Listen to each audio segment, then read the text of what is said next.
think we're going now.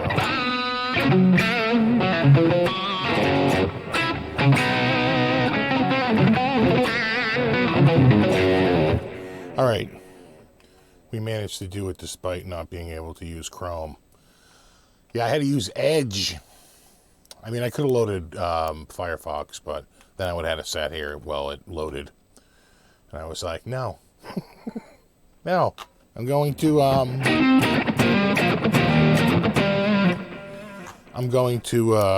just going to, because Edge I got to work, because it's already pre-installed in Windows. It was right there. So when Chrome wouldn't work, it's like I'm deleting cookies. It's like, what the hell is wrong with you? You were working an hour ago.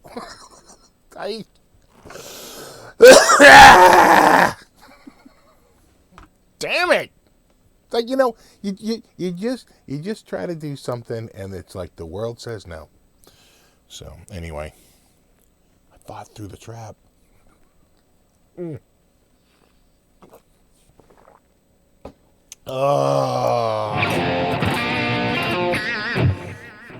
So, I can't use Chrome. I'm using Edge right now. It's the only thing I have left. I suppose I could load Firefox. So I went on the other system and I logged in through Edge just to see if it would even work. Because, Google makes a lot of their stuff crap out in other browsers. So I've been using Chrome for like 8 years, 9 years, long time. I used to use Firefox before that, and before that probably Internet Explorer. Never used Edge, but it's built in. So it's like if you need a browser in a pinch. So I just had to log in.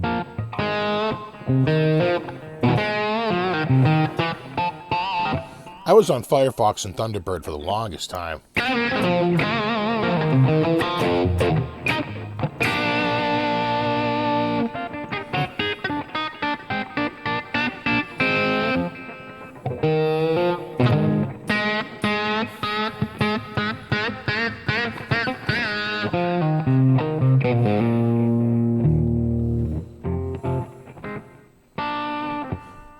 I remember Netscape. I do remember Netscape. I totally remember Netscape. And Alta Vista. So let me see who's here. What's up, Guitar Wiz? I'm finally looking at the chat here. Opera's good is based off of Chrome. The next version of Edge is going to be based off of Chromium. Love the Blue Ibanez. Yeah, I'm selling it actually. So if you're interested in it, let me know. It's rosewood though, so I can't sell outside the U.S. It's got a 59 in the bridge. That's a Lydia Daniels 59, I think, an LD. Could be wrong. I'm pretty sure it's an LD though. And just a newer Lil 59. It's a Lil 59. What's up, Tony?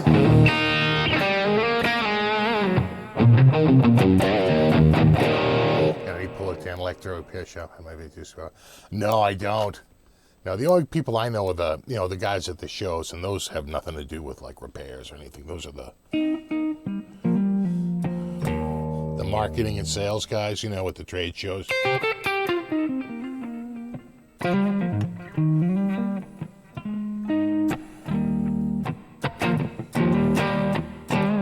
What's up, Phil? Who else is here? I remember dial telephones. So do I. We had a rotary phone. And then we upgraded to touch tone. But you had to pay for that. That was, you had to do it. What's up, David? What's up, Mark? What's up, Northbound? What's up, Ben? What's up, Zims? R2, R3? Frank? Bam. Hey, what's up, RJ? What year is this? This is, it says F, I think it's F0. So I think that means it's a 91, all right? Because the 91s are actually made in the prior year. I'm going to guess it's a 91. Because laser blue, that was their big color in 91. It could be as late as like a 95 or 96, but I don't think so. Careful on that. Yeah, you cut yourself on that neck. That's a thin neck. It's got the abalone inlays. And of course, they all say custom made, but they weren't. They weren't.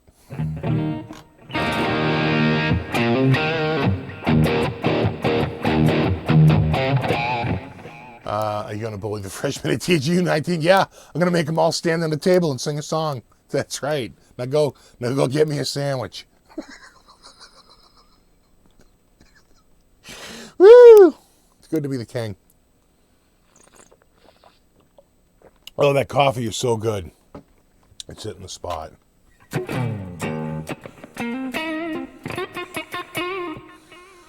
Why not consider a PRS SE, Steve? You know, I would. Nothing wrong with PRS SE. Fine made guitars.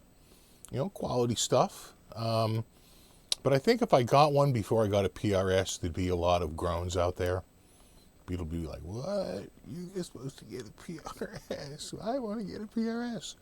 I'm actually selling a bunch of guitars. I already sold, just thinking about it, I sold 4 guitars in the last 6 weeks. So it'll all be part of my year-end wrap-up. The ones that came and went in 2019. It's been a busy year. And I'm going to have, I might have one coming. We'll see. It's in the works. Costco Sumatran. Oh my God, it is the Sumatran. The red bag. I feel like I'm out. Feel a few cents off there. Maybe I'm just playing it out of tune. Oh no. Yeah, it feels out.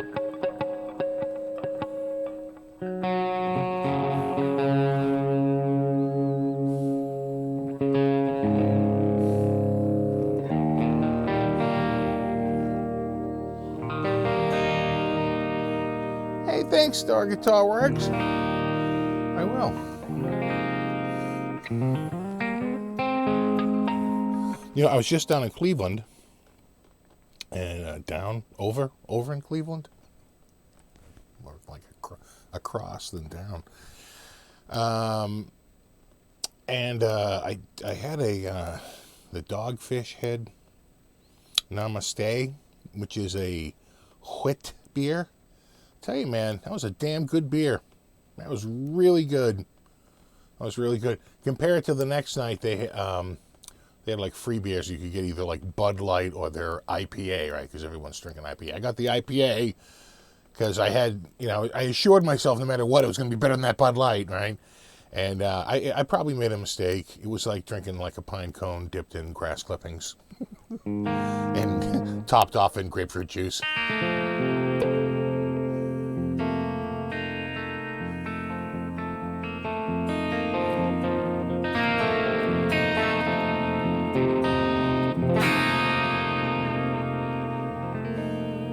I was just going to ask. I was to Cleveland.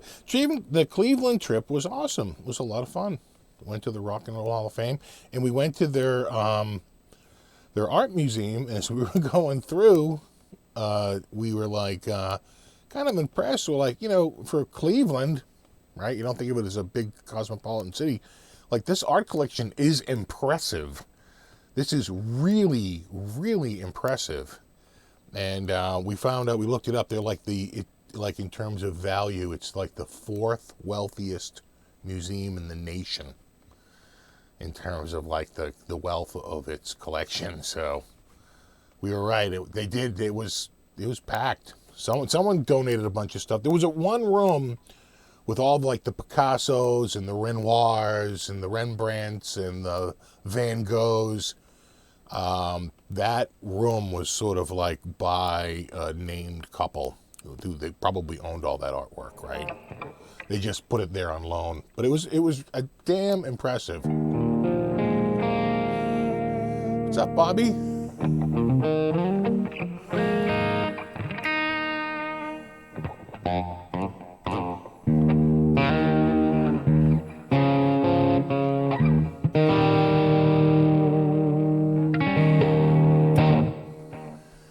Yeah, the Rock and Roll Hall of Fame was pretty cool. I got to see Donny Osmond's skates.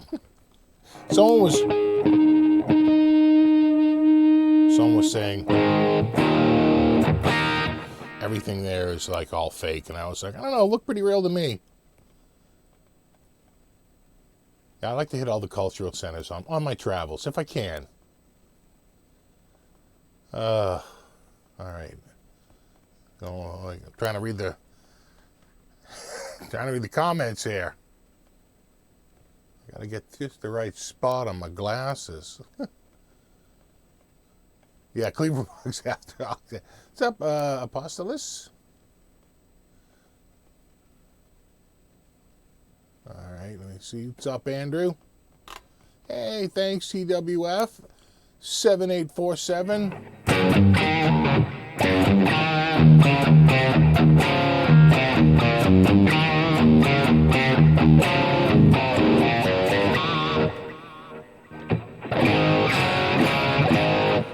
Steve, great pics of guitars on Instagram. Thank you. I was trying to keep it going. I sort of petered out this week. I got home and I had so much friggin' work to do here. God, but this week I got it all sort of cleared up. We're getting there.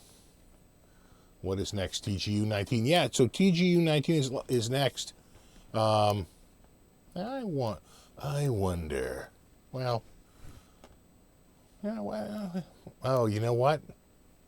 I can't because I can't log into my goddamn account, can I? Wondering if I can show you the pictures from,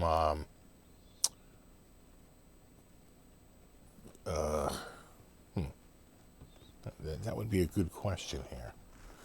I'm going to need a way. All right, hold on. All right, everybody just calm down. Here we go. Hold on. Let me just reach back here and hit that. Let me see what I get. Let's just see what happens. And then, yeah, next up is TGU19, and we'll talk about that in a little bit. Oh, it did pop up. Oh, and it is live. Okay. All right. And so if I do that, okay. And then I go here. All right. Okay. So far, so good. Here we go. Hold on to your I think it's working. All right. Well, that's good. Now, was I smart enough to make an album ahead of time?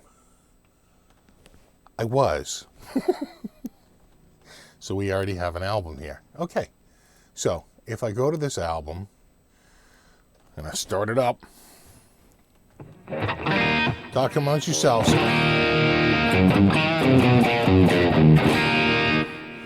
And then I say, how do I do this? Do I go like this? Oh, right. And then, no, that's not what I want there. I want to go like, that's zoom. That's not what I want. No, that's edit. That's share. Is it, Is it a keyboard stroke? Is it, oh my God, it's F11. Okay. Oh, it's F11. That's where knowing your keystrokes comes in. All right, hold on. We're almost there. And then if I go, is it here? Irma Gurr. Yeah. Look. God, I'm good. All right, so this is my trip to the Dallas Guitar Show. Right? All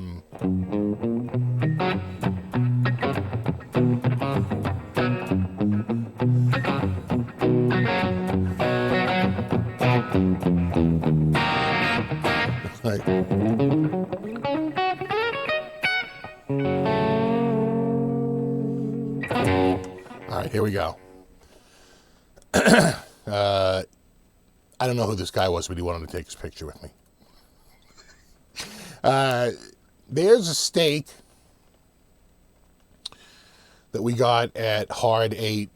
It was so awesome. I had to take a picture of it. That's just a big wide shot to show you that's the Gibson booth. That's the Gibson booth. And pretty much that entire black carpet is the Gibson booth. All right. Those are guitars, mainly Stratocasters. That's another Stratocaster. That's an expensive one. I don't even have to know how much it costs. I can just tell you right now it's an expensive guitar. That one probably less expensive. It's too shiny. We having fun yet? That's one of those ones with like a finish over a finisher that's supposed to be like gold and like candy apple gold, and so it has like the gold undercoat coming through. Steve H says, enjoyed seeing and visiting with you at the Dallas show. Same with you, bud. Dallas was awesome. I really like that show. That's one of my favorite shows of the year. It really is. Strat. Looks like a Hendrix configuration. That looks like an old Strat because it's a little on the beat up side. Yeah, that one on the left is $14,000 and the one on the right is only $14,000. Flying V. Is that a V or is that a rocket roll? I think it's a V. That's a beat up Strat.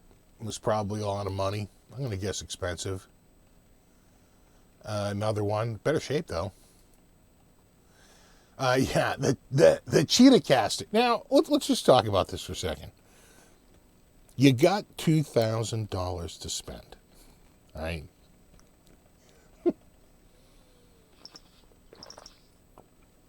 And you're looking for a guitar. Is this where you end up? Huh? The Cheetah Caster? I don't know, man. It's a bold statement. I'm gonna give it that. It's a bold statement. I just want to make sure I'm seeing everybody here. Yeah, no, I am. Okay, and then I have to go back here. Here I am. See my little mouse right here. All right, here we go. Next. More Strats. They're all from Dallas. That was a really nice Strat. I'm pretty sure that was a custom shop and not an original. A lot of the originals, they won't hang up like that. It's too worrisome. Yeah, this guy, he had a whole rack there. That looks like an Eric Johnson, right, in the teal. He had all kinds of custom Strats up there. What do you got? $36.95, $49.99, $12,000. Hey, is Robert Baker here? What's up, buddy? 2000. I know, right? Dude, if you don't buy that Cheetah Caster, I am daring you at the next Dallas show. It'll be there next year. It was there last year. It was there this year. That's an awesome, I think it's a straight up Charvel, right? That's just a simple Charvel. That's like a Model 2? Because the Model 1, I think, has just the plain bridge, right? Like a simple bridge. Oh yeah, there's a few more ESPs. More Strats. Pretty good set. 4,500, 3,600, 4,900, 4,200, 4,699. That's pricey. Oh yeah, I like to get the prices on them.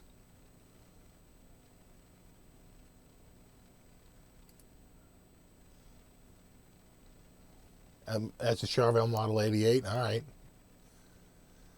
Yeah, 38. So these must be all custom shop. $29.99. I like that first one on the left. That red one. Oh, I could see myself in that one for sure. Yeah, you got more Strats and Tellys. These are all custom shop. I like that one on the right. You know, even though it does have a 50s pick guard. Those are both 50s pick cards. Of course, they're maple too. It's all 50s, straight up 50s. So the left looks more like what, like a 65 or so, right? With the large, with that decal, that looks like a custom shop 65 or a 64. The one on the right, same thing. Same thing, right? Once you get to that large, that logo, I want to say that 64, 65, somewhere around there. They get rid of the spaghetti logo and they go with a bigger one. I bought a slide. You want to take a guess? Take a guess which one I got?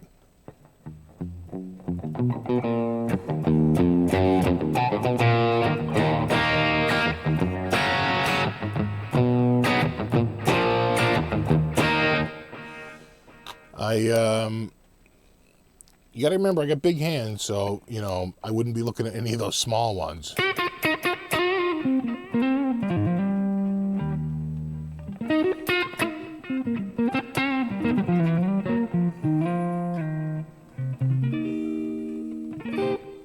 I wound up going with, which one? People say this one, that's a big one. No. This one? No.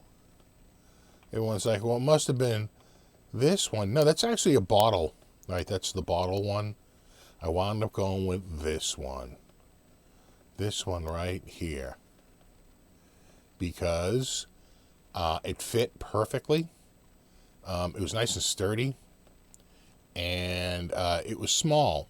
So I could actually play guitar without using it, and then, you know, keeping it away from the fretboard, and then put it back again. You know what I'm saying? And then use it. It was pretty good.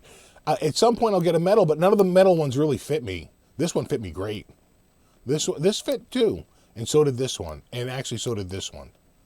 These four fit no problem. The other ones, this one's starting to get a little tight, and then the rest were all just way too small, especially all the brass and chrome ones. They just wasn't going to happen. So I went with that one. All right, here we go. Moving on. That's the people that sold it to me.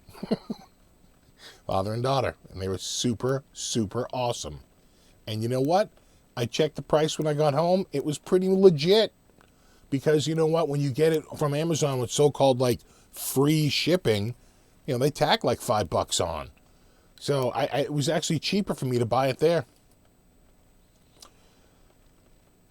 So, you know, you find these at the Dallas show. I think there's a Ninja PRS coming up too. These sort of like oddball ones.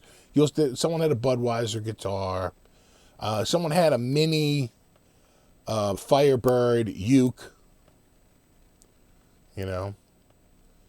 These were really cool. These are like these like hollow shell, almost like, so they're like two halves of a shell, and the seam is on the side here, right? These are kind of kooky. See? It's this weird like rounded, and he carves it all too. See that? They're crazy. They're expensive. But I thought those were way cool. They had like this really cool, so even that's like sort of like a bubble.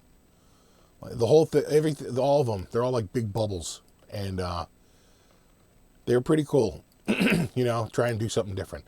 This was around last year. That's the 47,000. I think it's down a couple of grand. I could have sworn it was 49,000 last year. It's 47.9 this year. Relative bargain.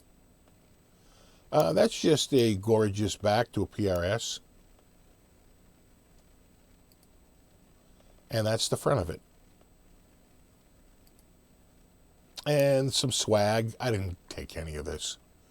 I feel bad taking swag. You know, I don't really grab any of that stuff. Couple of Acoustasonics out for display. Fender wasn't there, but Fender dealers were certainly there. And this was a Reverend. I really like the Reverend stuff. I think they're kind of cool, a little different, you know, and like the new Greg Koch model. This was a guitar they were trying to raffle off. It was like hand painted and this hand stitching and Native American. It was, you know, it was way cool, but it was $25 to enter the raffle, and I was like, no. Again, this is just one guy's booth. This is the guy who sort of organizes the event. He has like the largest booth, this dude here. Can't think of his name. It'll probably come up as we go through. But his collection of vintage instruments and sort of one-offs is pretty amazing. Like he starts out with like Heritage. He's a big Heritage guy. So these are all Heritage, not Gibson. And I think these are all Heritage too. Yeah, I can see the headstock. They're Heritage, yeah. You know, kind of weird. You know, you know about Heritage, right? It's the guys from Kalamazoo. They're going through turmoil right now. They had just had a big turnover there. They're going through turmoil too. So I don't know if he bought them. There's all kinds of craziness going on with Heritage. But Heritage was a company out of Kalamazoo, Michigan, that was basically the guys from Gibson who didn't want to move out of Kalamazoo when they moved from Kalamazoo to Nashville. They're like, we're not leaving. I want to live in Michigan. I don't want to live in Nashville. And they started Heritage. This was in like 85, 84, 85, 86, somewhere around there. And I remember them coming around with the big giant, they had an Eagle guitar. That was pretty awesome. But I don't know what's going on with them. Oh, it's just a wide shot. These aren't Zematis. It's some company that began with like a T. I forget. You know? I forget the brands. Something. How's that for a memory? 2,500 on the left, 6,500 if you want the stripes. The one on the right, I don't see a price. Oh yeah. There we go. So it was 6,500, 6,400, 1,900 if you go the gold top. And then 2,700, a little tough to read. 20-something hundred. Kind of like that one with the soap bars, right? Kind of third in from the left. I mean from the right. Right? It's sandwiched in between the white one and like the, what do they call that? Like sunset burst or like fire burst. It's like a red dark burst on the single cut. In between the white guitar and the single cut. Though this top is pretty sick. They're both pretty good, but this one is, it's sublime.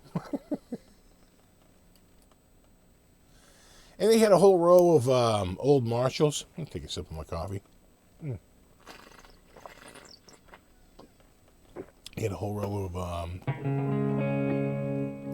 Marshalls. Marshall stacks.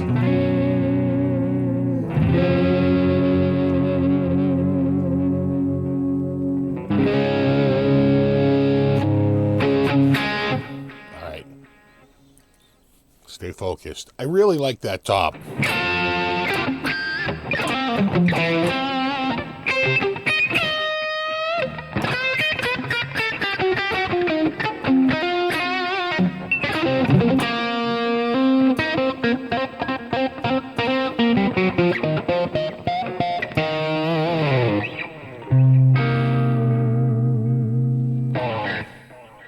I really like this one.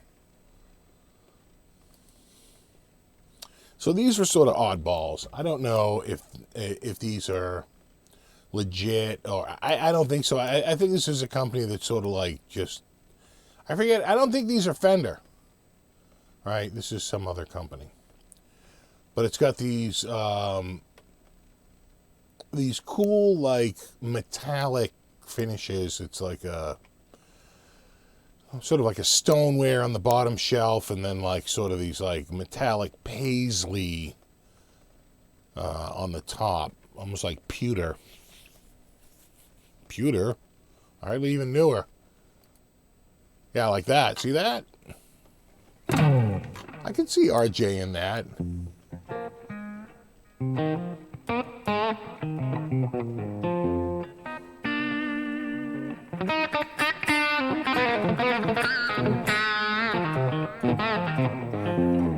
I think RJ, if he's still here.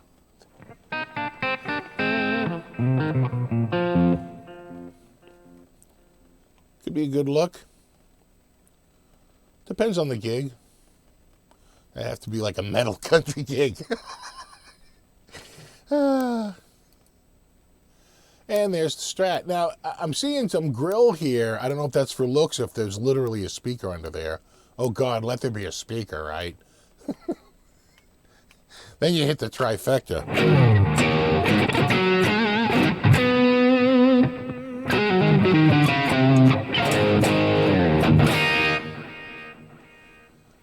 All right. Oh my God, Ibanez guitars. It's like the whole place is full of Strats and Les Pauls, and I said, God effing damn it, I'm going to find some same with the ESP. It's like I was trying to find something that wasn't a Strat, a Les Paul, a Tele or a PRS, right? It's like that's really what dominated that show. But I did find 2 Ibanez guitars, including a pretty sick burl top with EMGs. So metal.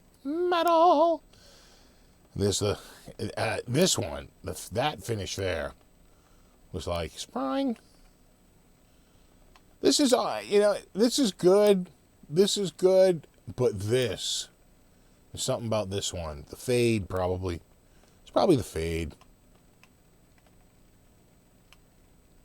Are they aluminum? I don't know. I don't know if it's aluminum over, someone says the guitar's aluminum themselves. I'm not sure. I don't know if they're actually, I didn't touch them. So I couldn't really get a feel for weight or whether, and I didn't really wrap. They were up on a shelf, and you know what? I just like to look and take pictures. I don't want to touch people's stuff. God forbid there's an accident. So I didn't check them out. I didn't know if it was just a finish over wood, or if it truly is a metal guitar. I don't know. Now this was at the Gibson booth, who had an amazing booth. I think these were the 50s. Right, so you're looking at the 50s Les Paul with humbuckers and the 50s Les Paul Gold Top with the P90s. And then that was a fan who met me there. That was Hughes and Kettner's Black Spirit 200, which is an amazing amp. I'd love to get one down here. Hughes and Kettner. It wasn't just guitars. There was some people doing jewelry. And this was one of the jewelry displays. But there were a lot of guitars. There was definitely a lot of guitars, too. Guitars everywhere. That's Phil X tearing it up at the Guitar Center booth. That is Greg Koch tearing it up at the, Hurricane 5 booth or something like that. I forget the name of the stage. This one. See, it's got the 5 back there and a little hurricane sign. I think it's called the Hurricane 5 or something. That's Phil X. And that's Greg Koch. And that's Larry Mitchell, who's super cool. And that is Paul Reed Smith, just sort of working out a few ideas before he's going to go out and jam. He's sitting there with a dude, and they're sort of like just doing a little jamming. That's one of the Ace Frehley like custom shop ones. I think you can almost, see, you can almost make out that little Gibson custom at the bottom there. More of the Gibson booth. Again, I think that's the 50s, and there's the 60s to the right. Now, this is a good comparison shot, okay? Because you can really see, even though they're both like supposed to be like a cherry sunburst or whatever. That cherry on the right, oh my God, it was so much darker. I mean, it was red, no mistake about it. But it was a much, much darker red, much deeper red than the 50s. The 50s was definitely a lighter red color. That's a good rep of the 50s and the 60s right there. And they had some SGs out. Again, I must be at the Gibson. Must be at the Gibson booth. And, oh, sorry, went too fast. Let me back up. These were the Gibson acoustics on the Gibson acoustic table. If you notice, Gibson is right where you walk in. They had a big giant display right there, so it was pretty awesome. This might be one of my favorite photos of the whole thing. I just like everything about it. I just loved these guitars. It was a good. Love that green one. You know, it's like it's so sick. I love that. I love all three of those. Really, the one on the right though. This was the Gibson section, I want to say, at the Guitar Center booth. So Guitar Center had a booth, and they had a lot of, like, custom shop, right? They're really doing it up. And so that was, like, all the custom shop stuff. Yes, please. You know, let's just go right down the line, okay? I'm going to go no, no, yes, yes, no, no, no, yes, no, yes, yes, no, yes, no, no. And I'm done.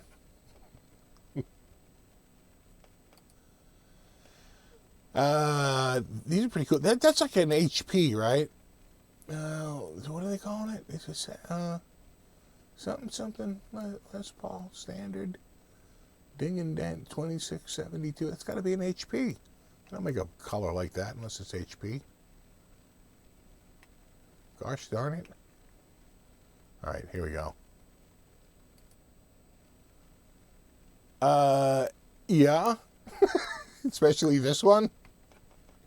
You know, I'm just looking down this row, and if I had to make a choice, I'm going red. Look at that headstock. Mamma mia. The first thing I would do is I'd go...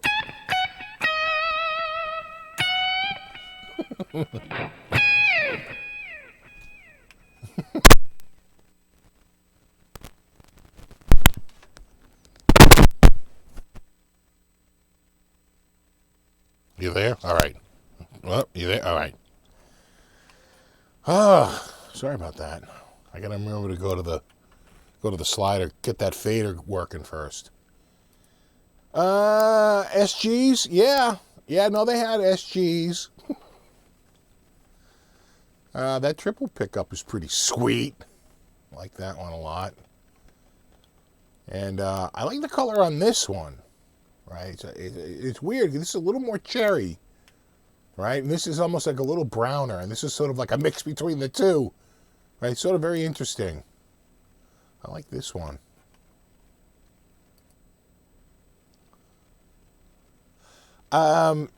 You know, no.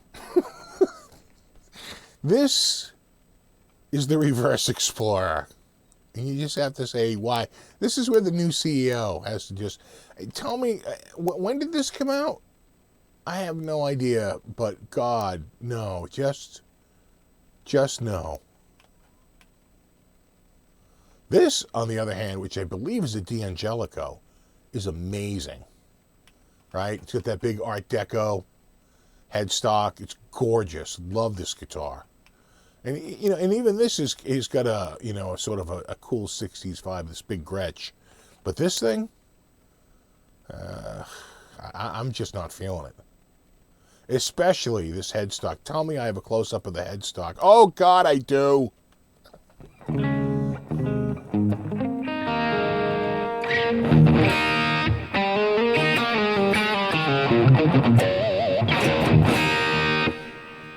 Okay. You see, we've moved on. We've moved on this chapter of our life, okay? We've moved on. Let's see what we have here. Melody Maker. I'm going to say that's an Ebenezer. Is that a Gibson? Yeah, I don't know. I don't know. Now that's nice. I tell you, this one was gorgeous. All three of these black ones were beautiful. They really were. This is expensive because I think it has that limited edition, like, little decal on it. But to be honest, this one for Ford, this is 69. 69 with a one-piece body, $14,750, and worth every penny. Though, you know, if you're willing to go for the 73, you can save yourself a big chunk of dough. That's only $5,500. You know? It's only, 4 years later? Something to consider. All right, what else do we have here? All right, we have, there's the 69, another 69 for $8,500. That's nice. 69 Gibson Gold Top, 13. The 55 Les Paul Gold Top, original, only $35,000. That's platinum edition right there.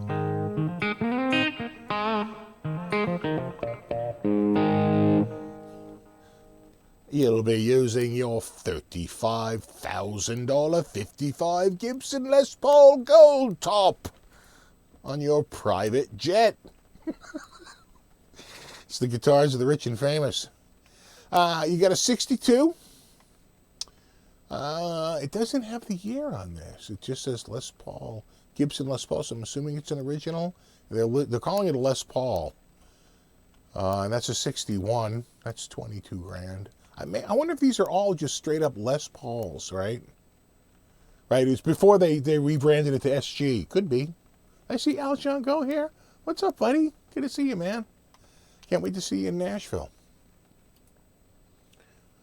Now, this is sort of an interesting guitar. Do I have a more? No? All right, let's go back. This might be the only shot I have of it. This was the very first guitar made by the quote-unquote Fender Custom Shop. The necks are book-matched, but I'll say this much. They're book-matched. I don't think they're book-matched at the same spot.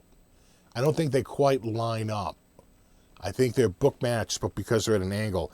I'm just saying, if you're a real custom shop, you would have book-matched that angle. I'm just saying. Anyway, the point is, it was the first custom shop ever by the custom shop.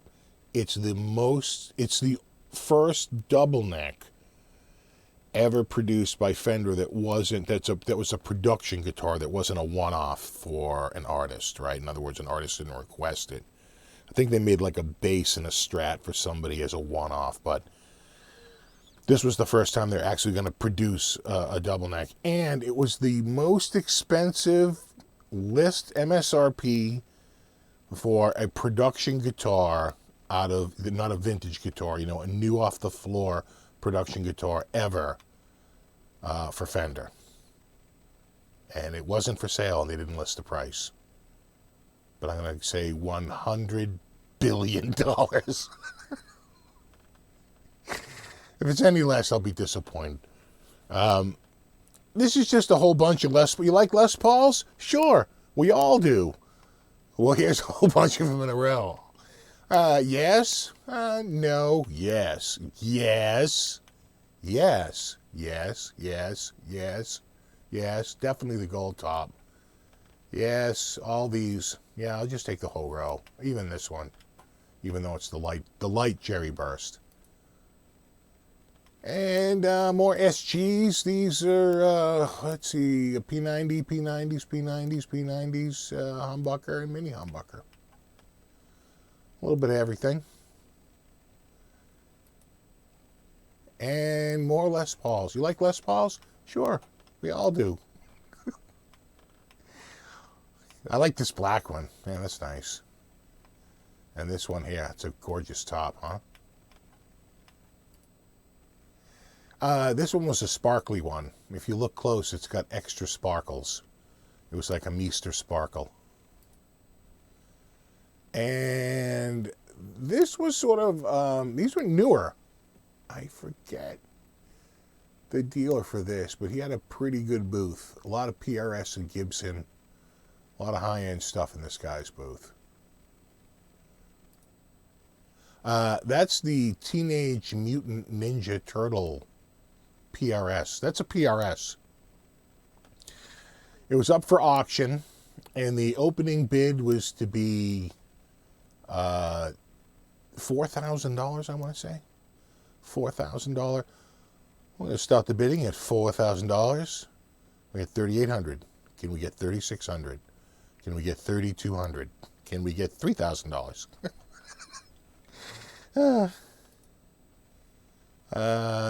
Yeah, see, 2005 Paul Reed Smith custom Dan Spitz solid body electric guitar, serial number 5. Opening bid $4,000. Another shot of it. I think it's just painted. So it's like a green spalted maple guitar with the painted graphics on it. You would have to be really, really into the ninjas to lay out that kind of money for that guitar, I think. I don't know if there's anything special about the guitar.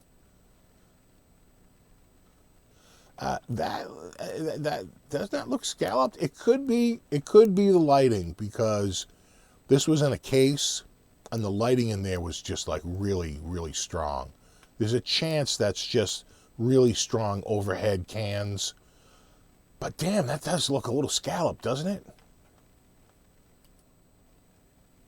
And those are the inlays, like the stickmen. And there's the top. Yeah. Right, there's the medallion.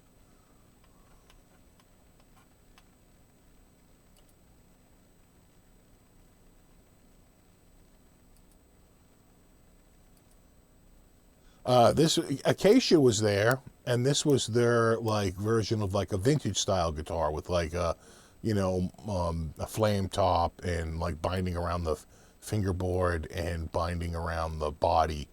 I really like their stuff. That was a Vola guitar. It's funny because some people pick them up and they're like, oh, I don't like the neck on it. And I was like, try that one, because this one has a much larger neck. They'd be like, I love the neck on this, because it's a much, much larger neck than the like the Aries or the Luna. And that's a Skull and Bones 400. Says it's Jackson, but that's just a Jackson neck thrown on some friggin' body the dude bought off of friggin' Etsy or some shit.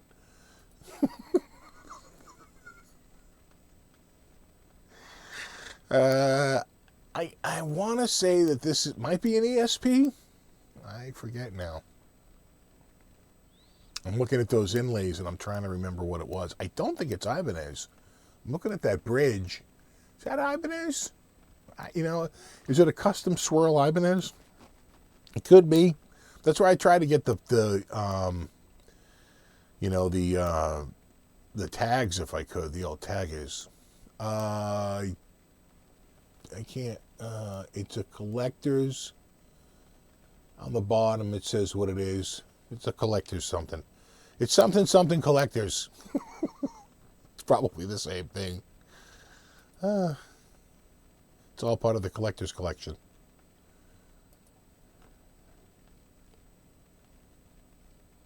You like the flame top? Sure, we all do. This is a cool guitar. Do I say it? No, I don't. I'm going to see if I had a close up on the bottom here. So I don't know if you can read that, but this was a prototype made for.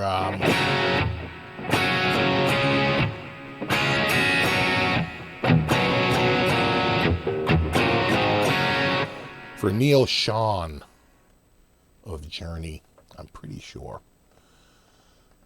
And so this had like a whole bunch of accoutrements that he wanted, and I think that's a sustainer pickup in the neck. So it's like a humbucker and a sustainer, and I think those switches are to control the sustainer, probably on, off, and frequency. And then you have, your traditional 4-knob system. That's a total custom shop. It's, yeah. I thought that was cool. I mean, it was like a magnet. The flame on the one next to it ain't too shabby either, huh? Jesus. Get a room. All right. There's the 50s Les Paul. I must be back at the Gibson booth. And there's the 60s. This is what yeah. So I was going back and forth, right? So 50s, 60s, and back to 50s again. A better one or two? Better one or two?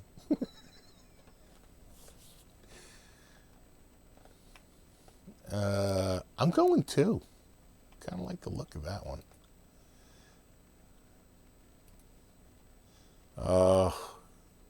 I need a black Les Paul in my life. Look at that thing. It's gorgeous. It's freaking gorgeous. And it's black and gold like the Bruins. Woo!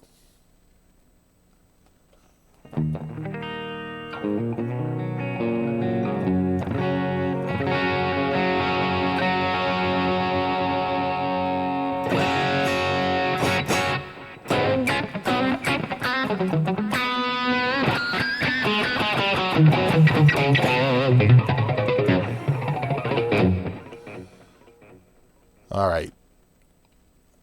I had to stay on this one for a little bit because I love it so much. I like that too. Okay, I'm going to go right on record right now. I love I think that's called Inverness green. It's a triple pickup. You got the Bigsby. Come on. Please. That's like, throw that in the back of the 64 Mustang and let's hit the road. You know what I'm saying? Look at that thing. Love it. I friggin' love that guitar. I don't know where this is. Probably at a random table. I was going through. That's an oldie. You can tell from the top. But unfortunately, I don't think... Do I have it up here? I don't. I'm going to see if I had the... Sometimes I'll do a close-up like at the tag at the top to remind myself exactly what the hell I took a picture of.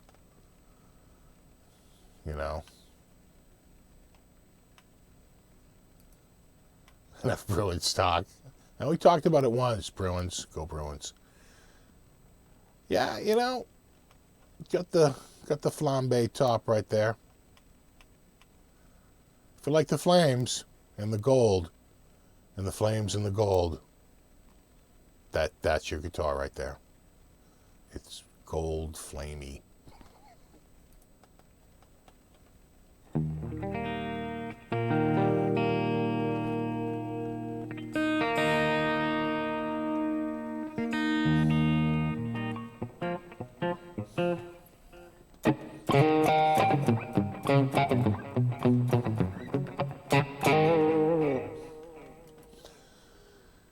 So, yeah, this is the, I guess, exotic top table. He's got a lot of these sort of like crazy, well, not that one, but, the prior ones. That's a nice custom, though, right? Nice ebony fingerboard. Big old block inlays. Oh, that's back. What I love is the lights on the ceiling make it look like it's very spidery here, but it's not. Those are the ceiling lights. But, yeah. Yeah, that's nice. That's nice. I would definitely take one. That one, not so much. A bit ornate for me. I mean, I like some ornate, but I don't know. That could be. You're probably losing me at the wrist and the pick guard. I could even deal with the fingerboard and the rest, but then it's it's one riff too many. Another Les Paul. Looks like one that's got a little beat to it. Sold Phil X. What? Poor Phil. He's trying to buy a guitar and it's broadcast all over the world. By me. Oh yeah, there's that $35,000 Gibson Les Paul. That is a nice one. If you want a 55 all original, there you go. You can either get that or, and hear me out, the new Mercedes A-Series, okay, with all-wheel drive. I'm just saying, it's got a computerized stash. It's pretty sweet. 34.5. It's actually 500 less for the 2019 Mercedes A-Class. I don't know. I love it. I love that. I love the cracking. I love the age. I love the Bigsby. I'm a fan. Love that look. I need an SG in my life. I'll get one at some point. It's on my bucket list. I'm selling guitars, so you know what's going to happen. I'm going to be saying, like, I don't have enough guitars. I'll wind up getting one. Again, love the black and gold because of the Bruins, who are so awesome. More black and gold. Oh yeah, that's the pinup one. I don't know what to make. It's almost like a lava. I don't know what that color was supposed to be, but it feels like it went horribly wrong, and they were just like, just clear coat over it. We'll call it a day. We'll throw a gold pickguard on it. We'll be good. Yeah, I know what they're going for. It's kind of wacky, but it feels, it feels like when everyone was doing the wacky walls on their house, right? You would do like, you'd paint it one color, then you'd get a stupid foam brush and you'd like spackle another color on it, which always looked like crap. So I don't know. I'm not feeling this one. Could be for you. I don't think it's for me. Now that one, hell yes. Look at the aging on it. Gorgeous dark fingerboard, the mini humbuckers, the Bigsby. This huge thumbs up. Yeah, the other one looked like liquid hot magma.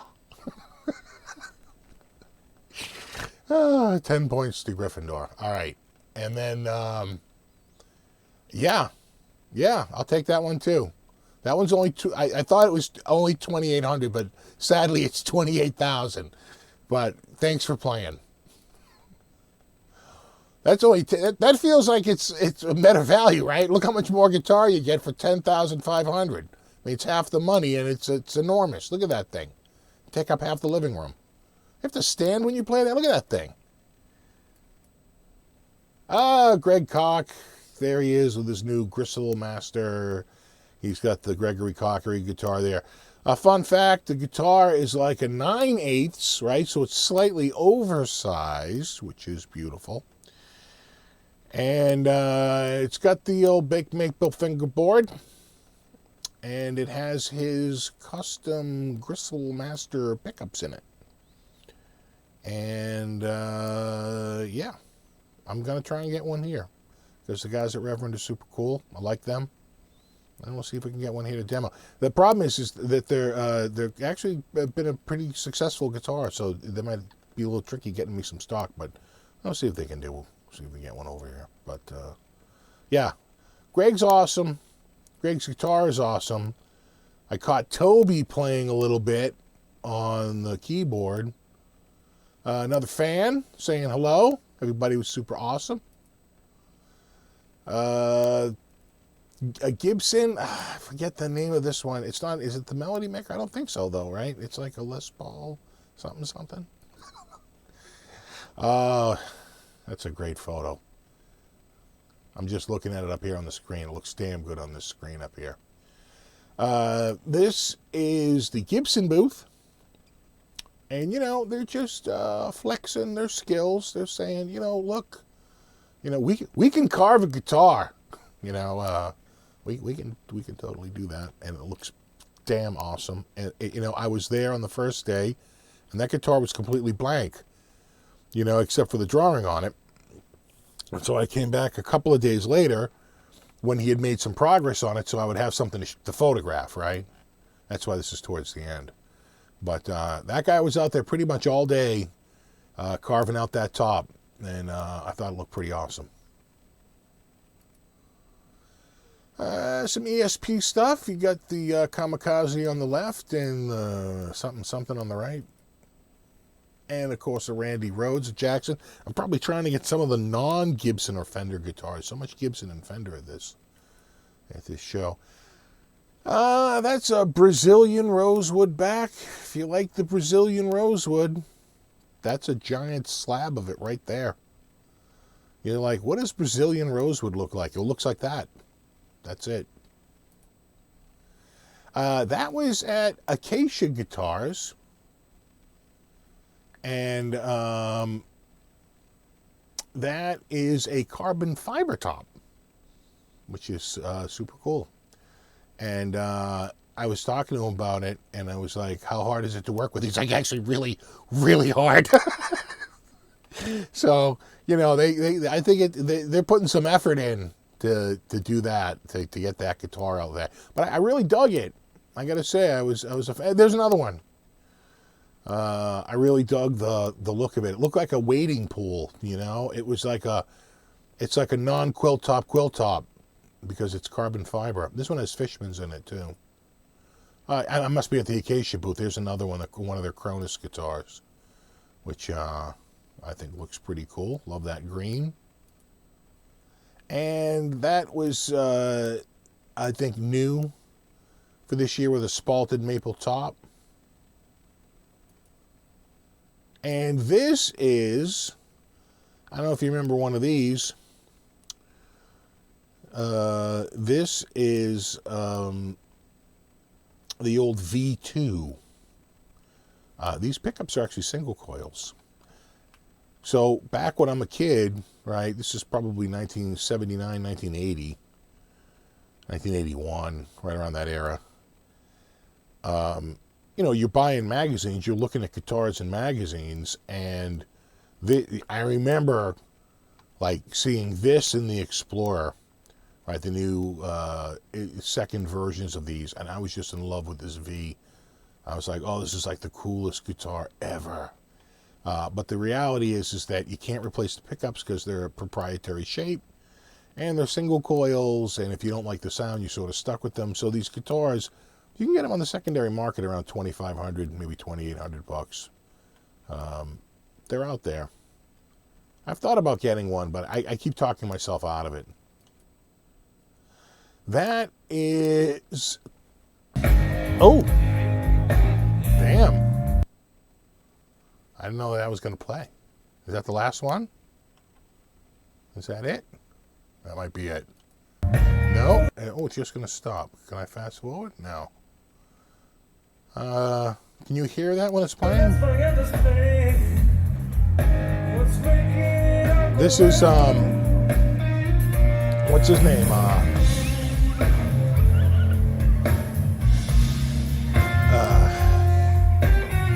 it's on the tip of my tongue. You know that dude? Schofield, Matt Schofield.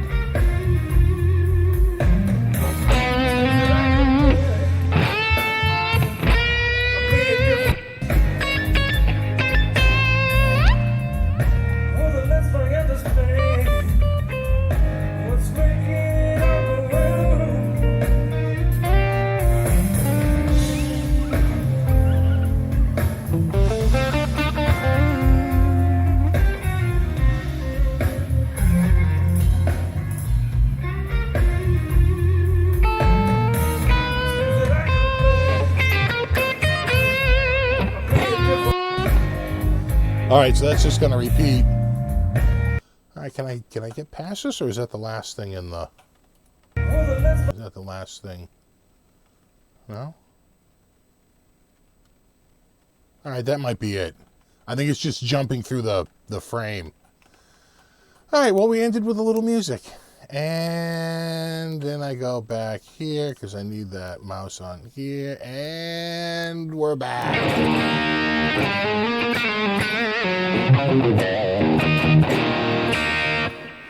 All right. And that was my Dallas Odyssey. Woo! Oh, God, I need a drink now. Jesus.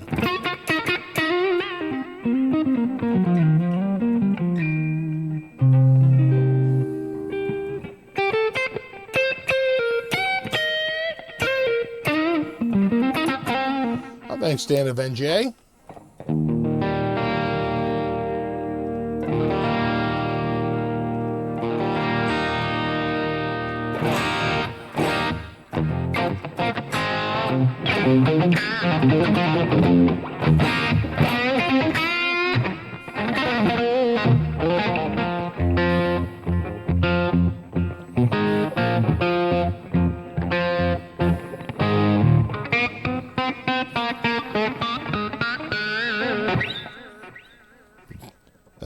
That's finger. That's...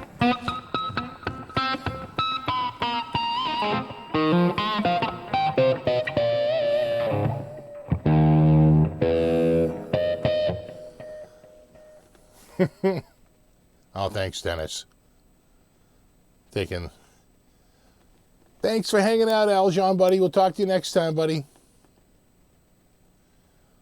Oh, thanks, Great Vanzini. Yeah, I'm doing the old Ivan Estate. I'm actually selling this one. I think I'm going to get rid of it. It's time to get rid of it. I'm getting rid of this one. I think I'm going to get rid of the red one. I'll post them up on Facebook. Oh, thanks, Roy. Did I go to Rocky Point when I was younger? Damn straight I did. Of course, man. And Lincoln Park. Rocky Point Park and Lincoln Park. Hey, thanks, Mike. Super awesome, man.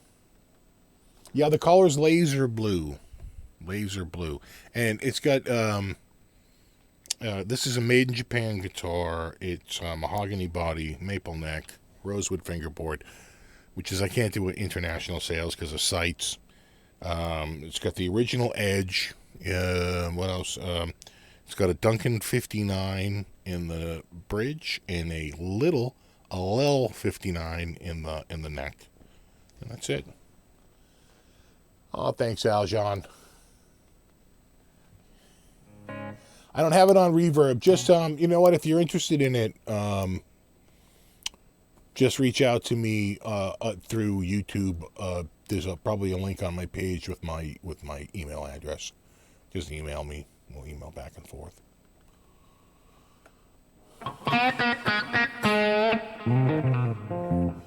Or am I getting rid of the S's? Well, that's not an S. That's an RG. But I'm getting rid of just a bunch of guitars that I haven't played. I'm starting to follow the Robert Baker move. Move where if I don't play it in like 6 months, and I haven't played this in like 6 months, and I'm just like, what the hell am I doing?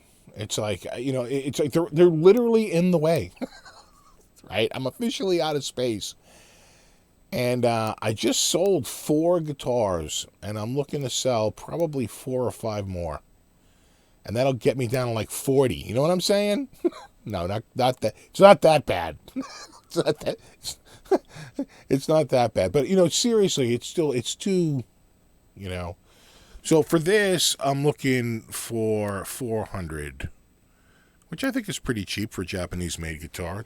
It's the equivalent of a Prestige today, and plus it has the extra nicer pickups on it, which is cool. And the middle pickup is humbucking too. It's a DiMarzio made IBZ USA. The only thing why I wouldn't get more for it is because it's kind of dinged up. It's got a ding here. You see it right there? It's got a ding there. It's got, you see him there? See, it's got like little dings. See that? The neck is fine. There's nothing wrong with the neck. It's a really thin neck, too. You better like thin necks if you want this guitar. But it's a great guitar. I just don't play it. Flume was my favorite, yeah. But we went there. That was our 8th grade trip, was Rocky Point. 7th grade was Lincoln Park, and 8th grade was Rocky Point. And I remember the Flume. Yeah, I thought 400. I thought 400 was a good price for it. And I think I'm gonna ask 7 for this one. It's got the mahogany body and the flame top, and it's got 2 DiMarzio pickups in it. It's probably a Tone Zone and a PAF Pro, I think, came in this year. And I just asked for actual shipping. I'll just calculate. I'll figure out exactly what the shipping is. That's worked out the best. Is that I don't want to make a dime off the shipping. I'll pack it up and whatever the shipping is, just have people send me the cash, and that seems to work. I don't want to try to ask a ton of money for the guitars. I just think that it'd be a faster sale to try and keep it in check. But I think for a Japanese made. When this guitar was new on the shelf, it was probably,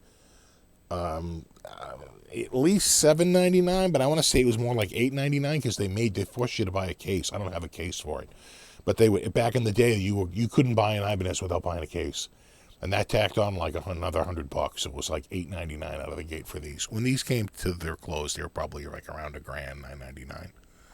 Back in 1989, 1990, 1991. So a little bit more today. Again, it's Fujigen, right? It's straight up. It's the top build that they make there.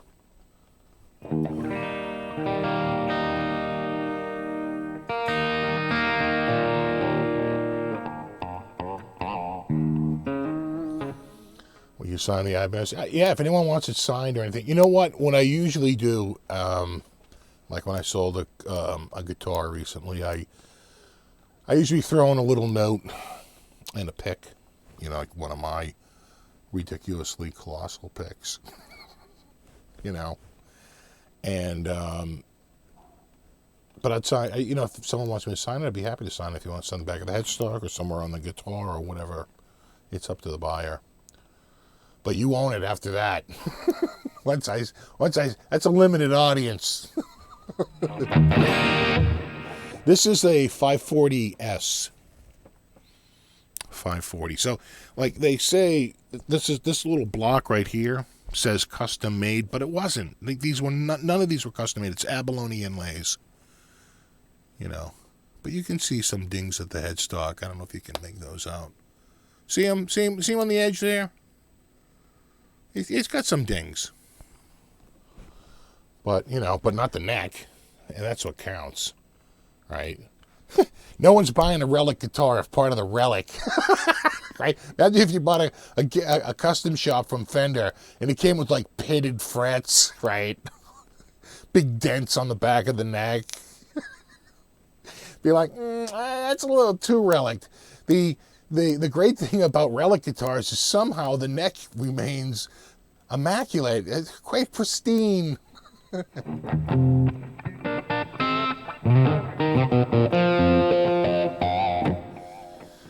Yeah, just reach out. If you're interested, reach out to me. And then, again, I don't want to turn this into a commercial for my guitars here. But since you're right here and since we're talking about it, I'll bring it up too. This is the other one I'm going to sell. That's a mahogany body. Obviously with a maple neck. It had a ding. I don't know if you can see it. It had a ding like right here. See, you can almost see like the scar left, but I filled it in. You can't feel it's dead. You can't feel it. But that's got a pretty sick flame top. And it goes all the way through. But again, you can see it's got a bunch of dings on it. It's dinged up all over. Like, see, like up there's a ding. It's really, I'm figuring 7 on this one. These went for like $1,600 new. It's prestige, biatch.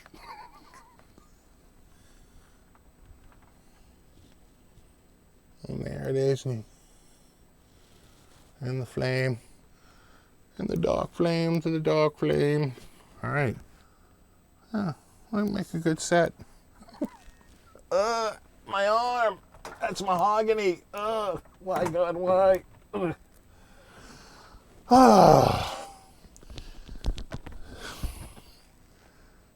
Yeah, that's I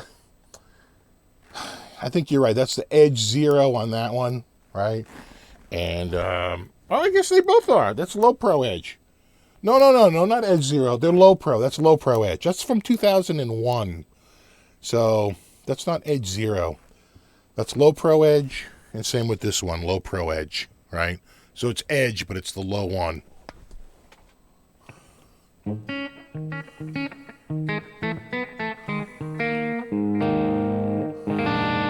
Thanks for hanging out, Mark.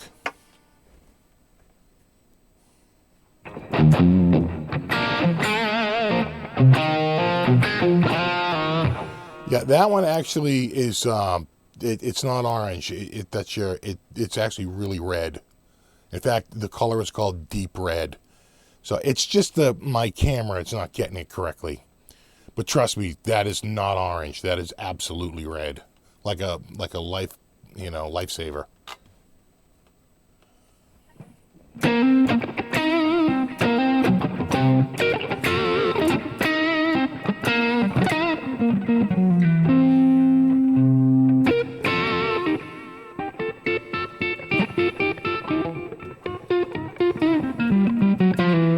We could do a guitar change if you want.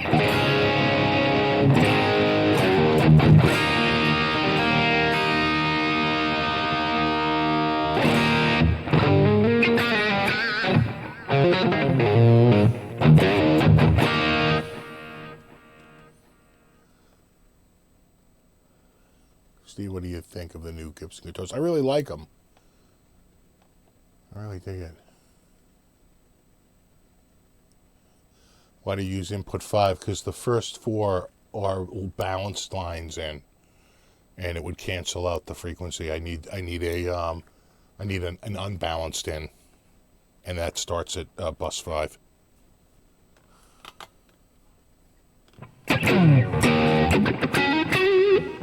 Cool, thanks, Glenn.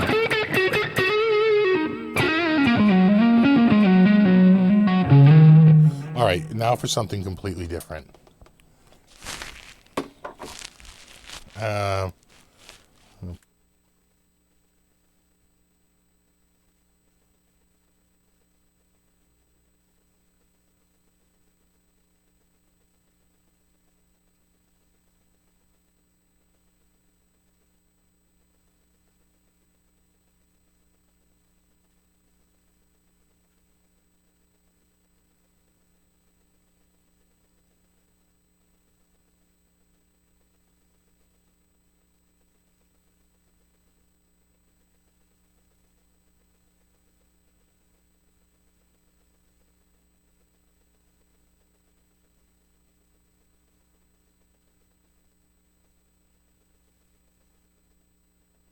All right. Back here, back there, and we're back here. And once again, I forget to take that goddamn mute off. How many times are we going to do that in a row? Oh, hold on. I got to put the mute back on. I didn't plug it in. How many times am I going to do that in a row?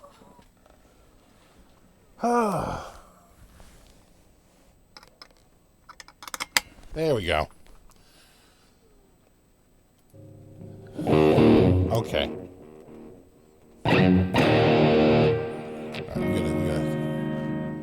That 2 volumes? That's is that volume tone? The tone's up front?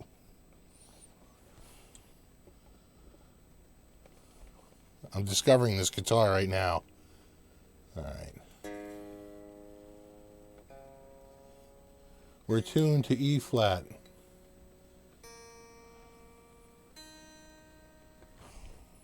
I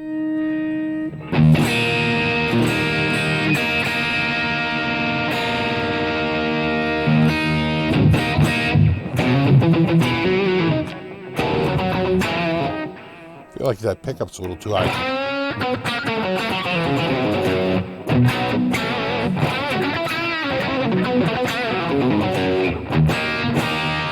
Yeah, like that. Hey, Crowbar, I think your back pickup's too high. You adjust this? You adjusting this yourself? Who adjusted this? Helen Keller?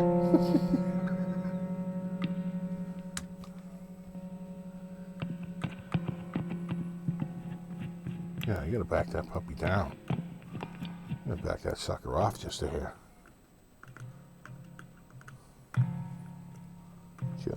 Just a turn. That's a little better. All right, hold on.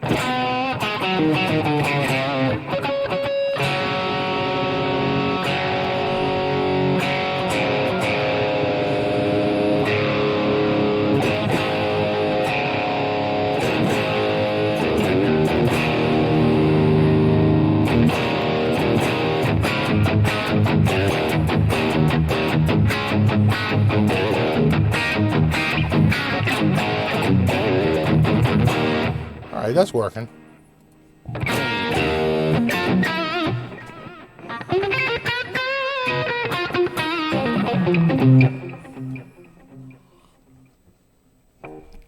This is digging into my leg. Sorry, Paul. I'm giving it a...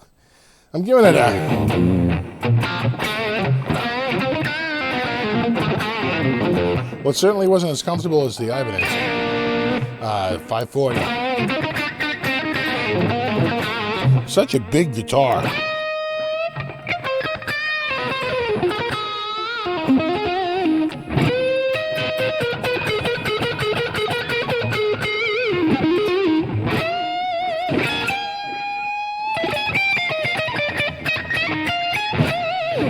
Hey, what's up, Ken? What's up, Steve? Well, 120 here in Ireland. Hey, thanks for staying up, buddy.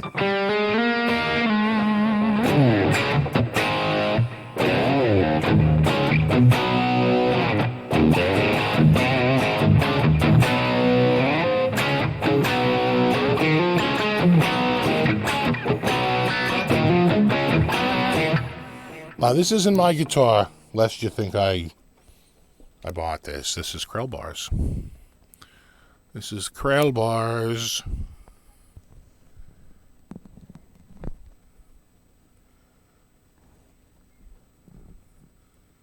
It's a Krell Bar. What is this? A fireman? Fireman something, something, something?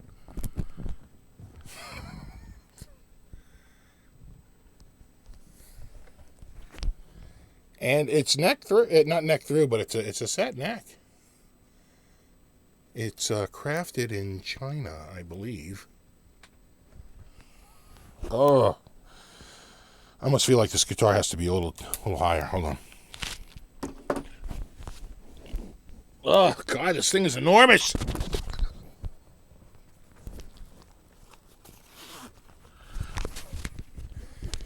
Oh, gotta wear this one like a bib. Oh. Okay, that's better. That's actually a lot better. It was too low. It was too low.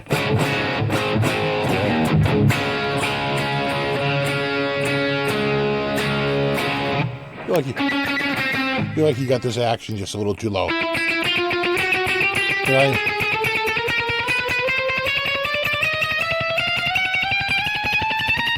Hear how that cleans up as we go up? That means you got a little too much of a backbone. Right? You're getting quacking. Starts to clean up. Now it's completely clean. Right?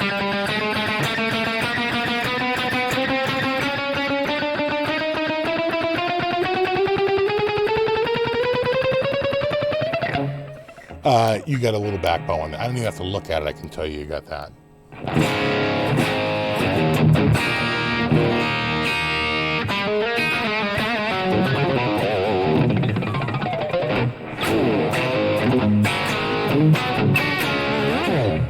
Hold on. Everybody just calm down, okay? Especially you, Ben Coombs.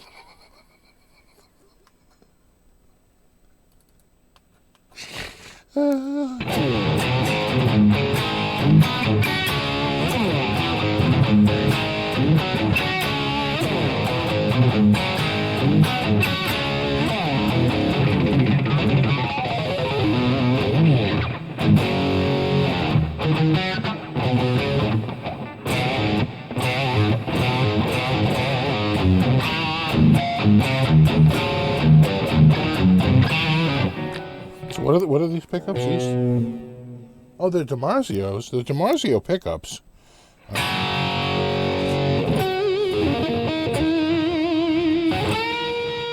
Why does he put the volume? I mean, I know why he does it.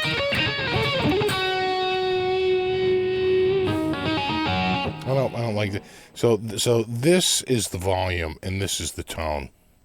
Volume, tone, switch. Volume, tone. Volume, tone. Volume, tone. I don't care for it.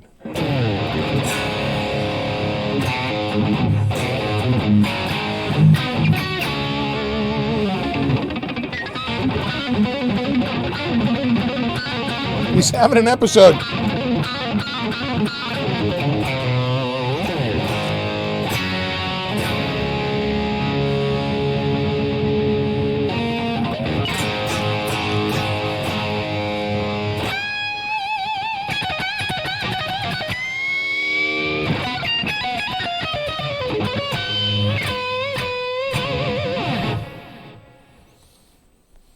Ah. 540R. No, that's a 540. That's a 540S. Steve, do you play? Hey, thanks, Clever Duck. Do you play any other instruments as well? What are your favorite new album the past 2 or 3 years? Greetings from Norway. I play a little bit of keyboard. I play a little bit of drum machine. I actually played a live gig with a drum machine one time because the drummer didn't show up. And I said, let me go to my house and get my drum machine. And I sat there and I played the drum machine the whole night. Live with the band. What else do I play in that? I got the EWI, but not very good at it. Of course, bass, but that doesn't count. Really, keyboards. New album from the past couple of years. I thought the new Joe Bonamassa album was really good. Really dug it. I like the last Skindred album. I didn't know anything about them, and someone laid it on me. I like the Cock Marshall Trio. I got that CD. That was in the last couple of years. Really dug that.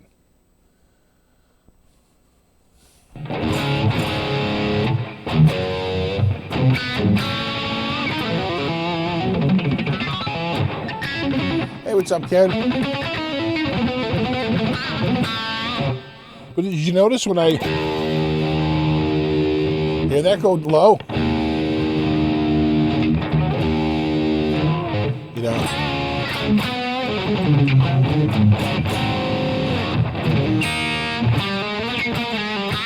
Yeah, you're a little chunky. Yeah, you're a little down. A little higher gauge string, or you got to relieve this neck a little bit.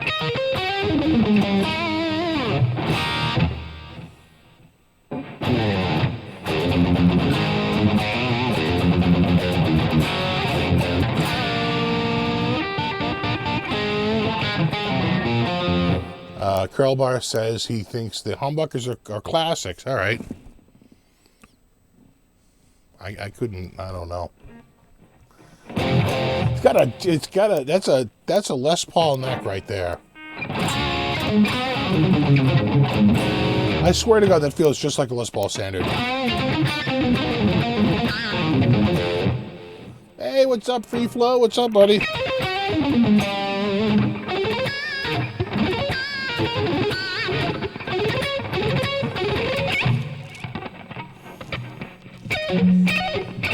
We'll try and do a Paul Gilbert lick.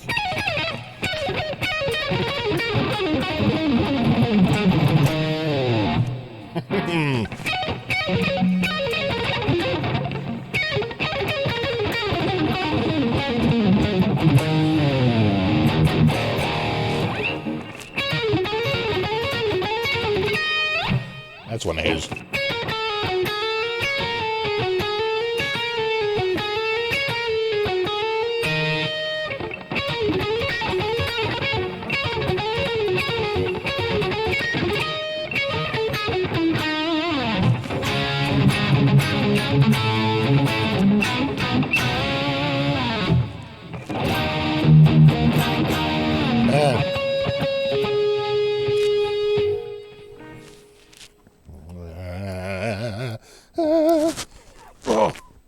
I leave it. Oh, Beavis and Butthead.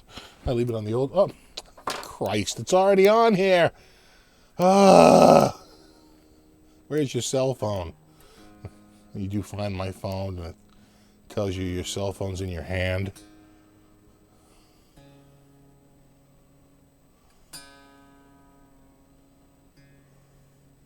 Yeah, you might need a little lube on this nut. Just a little bit. A little lube. Just a little bit. Because what happens is I'm tuning it, Krell bar, and then it's going ever so sharp right after that. That means there's a little extra tension up here because of a friction in the nut, and then eventually it's pulling it through and they're going just slightly sharp, you know. So might want to lube that puppy.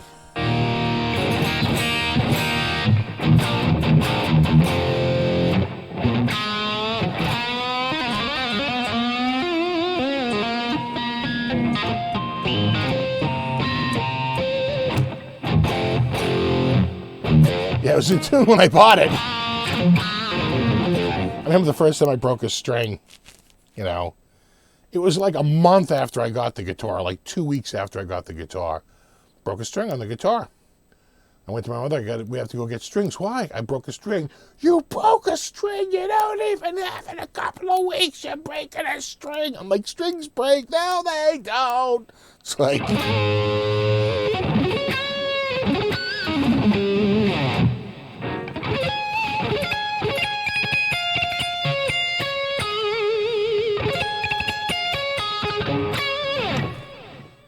You see that horse buck the jockey? The horse won for once. I wish that horse won the whole goddamn race, right? Because he would have been lighter than all the other horses, right? He wouldn't have a jockey on him. So technically, right, you could just see scientifically he probably had a slightly increased chance of winning that, being an empty horse. But that would have been awesome. They would have disqualified him anyway for being jockeyless, but it would have been hilarious.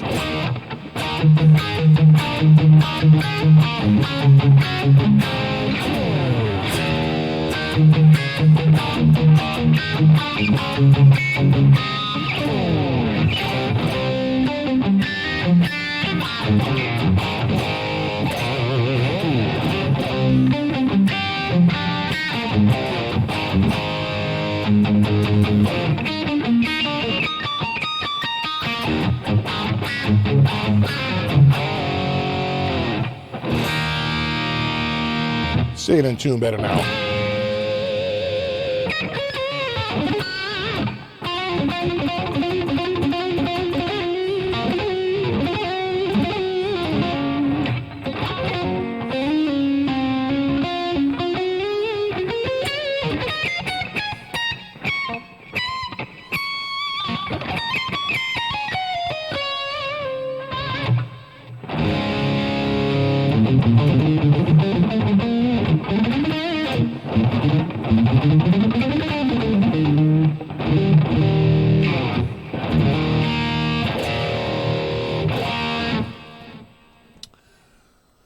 All right, Steve from Boston, what do you think of that rear strap holder fan?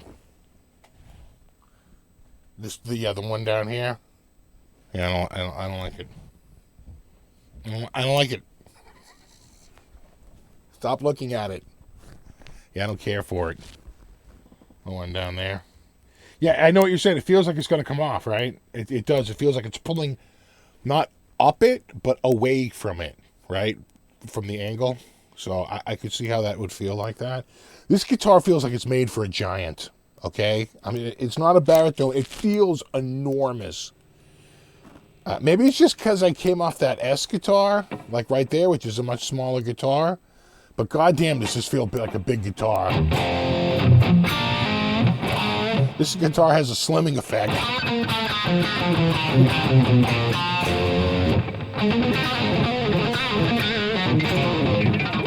Hey, what's up, Navajo John, man?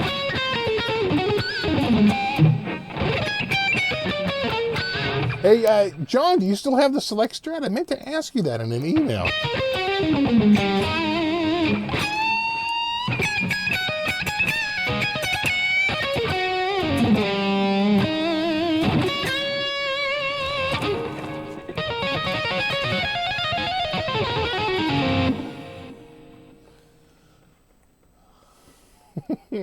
I'm not a small guy, right? Yeah. Oh, I know. God, this thing. It's like, hey, baby, check out my guitar. It's like thwonk, thwack, thwack. It's like this thing. Jesus. It is, the headstock really extends out. The whole thing just feels big. It's a stand-up guitar, really? Because I feel like, I'm 6 feet tall, and I guess, I don't know, man. I don't know. People are talking. This guitar, my ass looks well, exactly.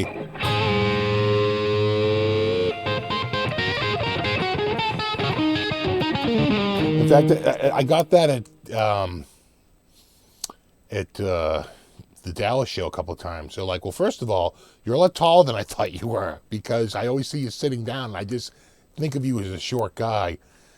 He's like, but you're kind of tall. I'm like, yeah, I'm like 6 even. He's like, that dude was like 6'2". He's like, yeah, no, you're up there. Yeah, Paul Gilbert's like, what, 6'12" or 6'13"?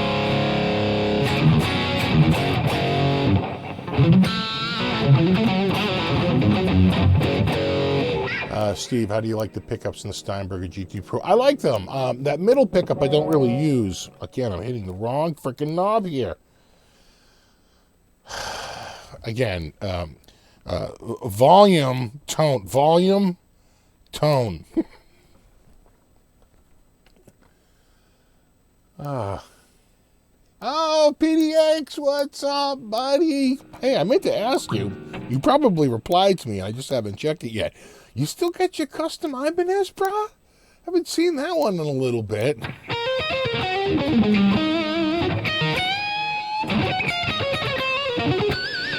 Paul is 6'4", yeah.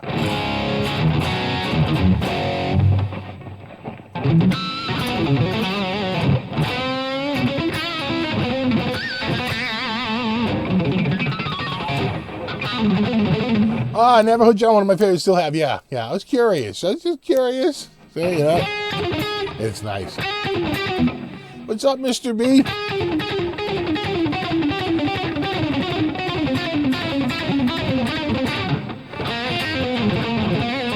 I think Greg Koch is 6'6". He's up there.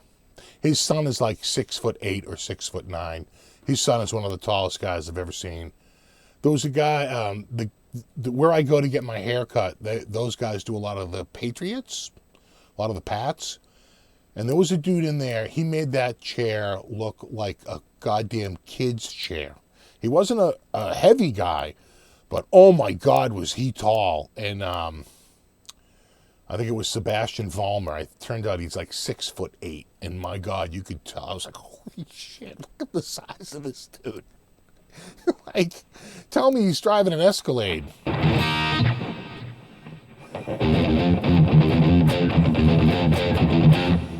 Yeah, still have her. Okay, good, man. I don't know. Krellbar, what's up with this one? This is, I don't know what this is. It's made in China. I can see that, but I don't know the model number. I don't know what this is. What, Krellbar, what is this? What are we looking at here? This is Krellbar's guitar. He was over here buying one of the 4. He is the owner of one of the 4 guitars I've already sold. Because, I gave him early dibs. Bobby came over and took one of them. You'll find out at the end of the year which are gone. But you already know a couple that are up for sale. My left is my right is my left. The blue one and the red one. I'll throw stuff up on Facebook too. Hey, what's up, Eric? I met Eric briefly at the Dallas guitar show. I want to say Dallas Buyers Club. No. Do I like Jackson guitars? I do, especially the Soloist. That's probably my favorite. That's the one I really like by Jackson. The Jackson Soloist, the traditional Soloist. I like the single. I think it's the SL1, the single, double, more than the 2 singles, which I think is the SL2. I'm a fan of the SL1. It was great getting to watch Greg talk with you. Yeah, thanks so much. Oh, great. Was it Phil X by? Right, Phil X coming by, right. Yeah, Phil X was awesome. He was a really good guy. PDX, is that your thoughts on SSD HD? awesome. The non-sequential read-writes it's like a 10x improvement. It speeds up everything. And if you can get an NVMe on your motherboard, that's even better.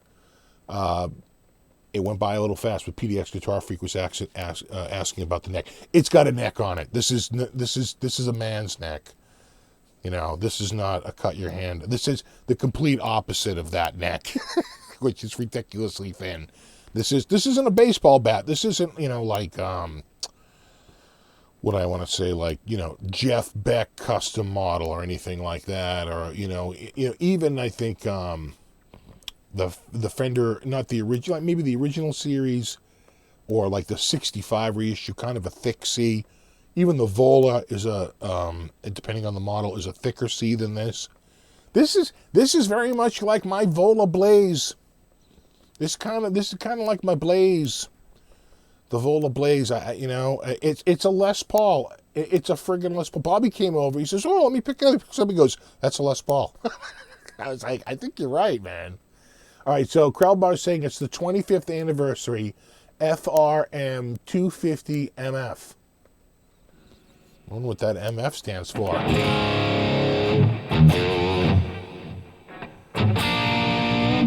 Steve, have you ever tried a Dean Zielinski guitar with the Z-Glide necks? Have you ever played through a Fender Montreux amp? Thank you. No and no. Fender amps I've played a lot, but I can't remember playing the Montreux. The Dean Zielinskis I've never played. If the guy had a booth at NAMM, I'd probably check them out. But that's really my opportunity to check out new vendors, and I don't think I've run into him, at a booth having something up there. Yeah, you gotta lube a puppy.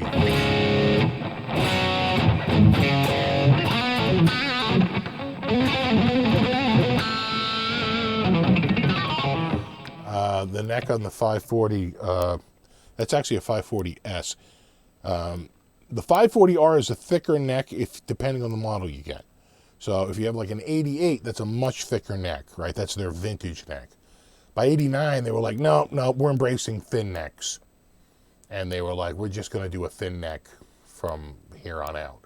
And it went much thinner. So I had two radiuses. I had a blue one, which I sold to Bobby. That had the thin neck on it with the tiny little dot inlays. The year before, I have the thick neck radius, which I'll probably wind up selling. That's got the much larger dot inlays. Not quite this size. I think even a little bigger than this. And that was a rare guitar. That's like 1 year. They made it with a thick neck. It's still not crazy thick. Not like some of that real big Vola neck. But it's got a little heft to it.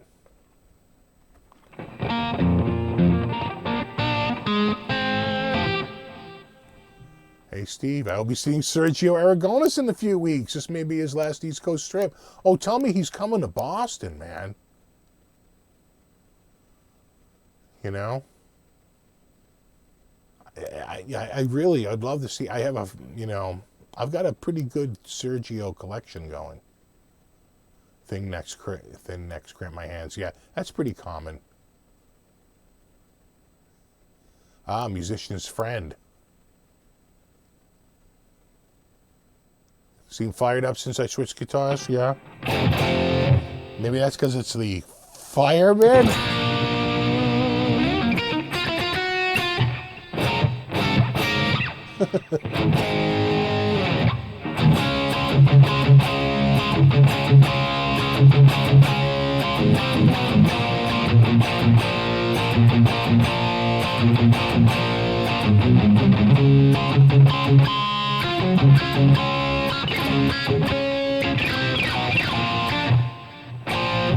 Yeah, I can play one Paul Gilbert lick.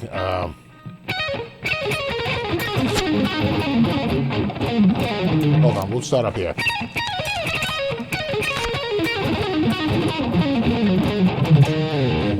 It was easier to play it on the Ibanez.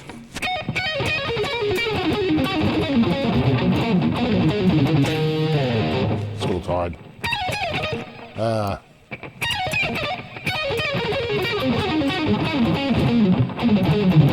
Those last couple are hard, Now my hand's tiring out.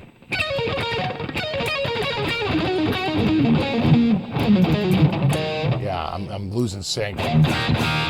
Another Paul Gilbert lift is up.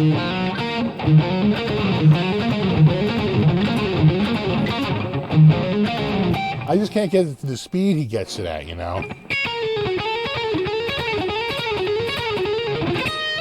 That's like another one by him.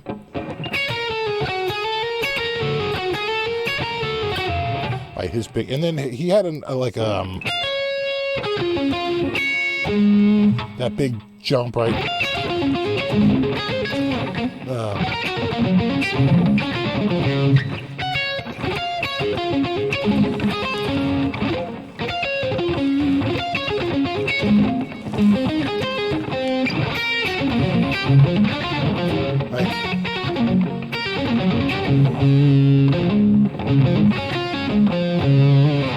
That's like his string skipping stuff. That hurts.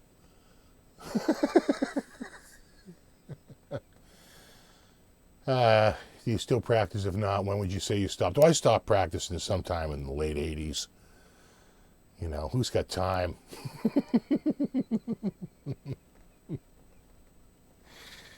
Now my hand. I got a bit of a claw going on. Ow! No, why, God, why? And you know, this wrist thingy, I should probably, let the blood flow.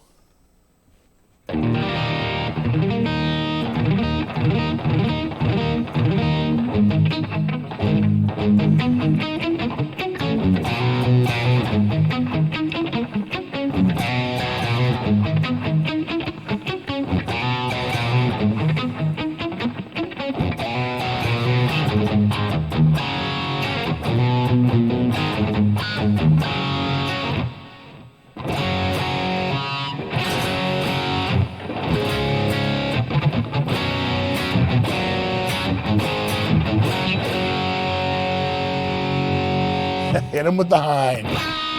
Hit him with the hind. What's your favorite modal scale? I don't know. Probably Dorian or Lydian is nice.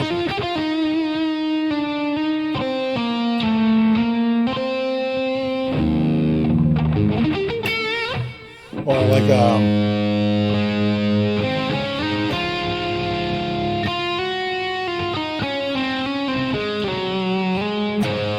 Mixolydian.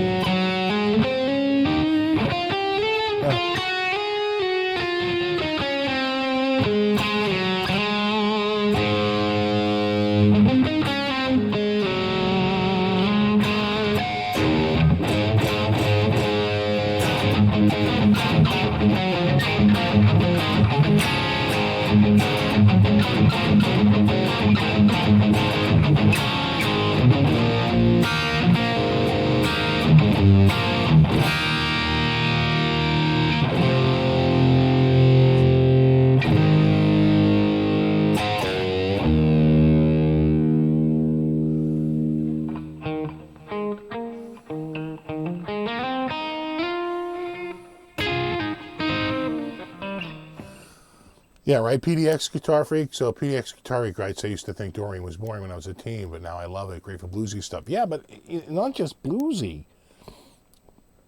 I mean, it pretty much is the tone for, you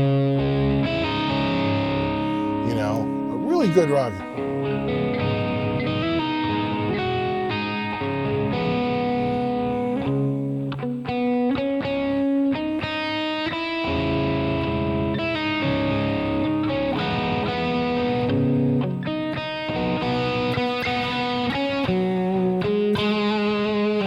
You know, that whole no quarter. You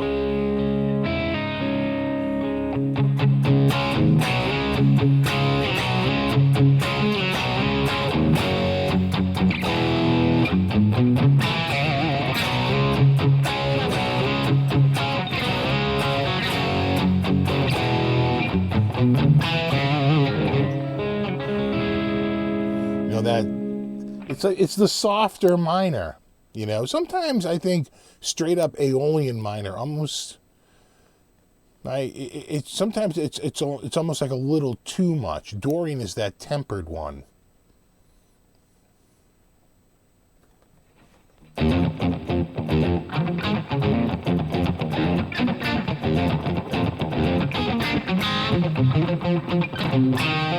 How's the LP? Still like, yeah. I mean, I don't play it a ton. Just because I keep it in the case, right? I don't leave that one out like I do a lot of my other guitars. Just because with the lacquer and everything, it's fragile. I don't want to get it scratched up. So I tend to keep it in the case. So I take it out on the special occasions.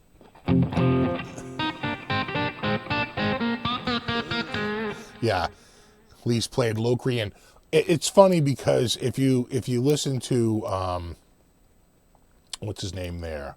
Is it really 854? Oh my God! If you listen to Guthrie Govan, he says, "Let me explain the modes to you. We have 3 major, we have 3 minor, and we have 1 just completely useless piece of garbage that no one can make work. And everyone's tried, can't do it. Don't try. Just walk away." Right? Start to get all Mad Max on it. Too many lives have been lost. Just walk away.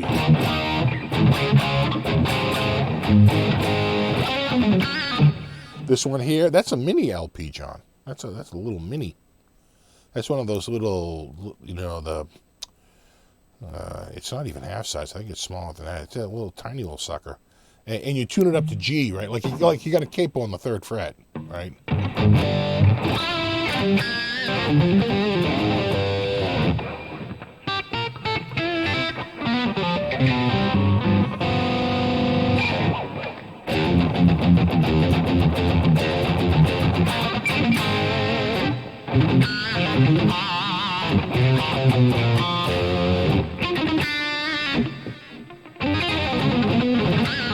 All right, I'm getting used to this guitar now. Have a good night, Raymond. Thanks for hanging out, buddy.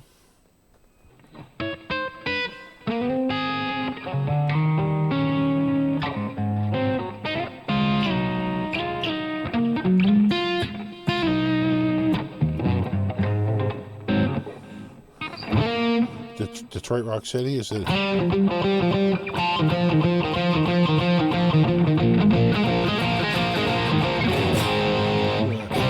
Get here. I forget if it's...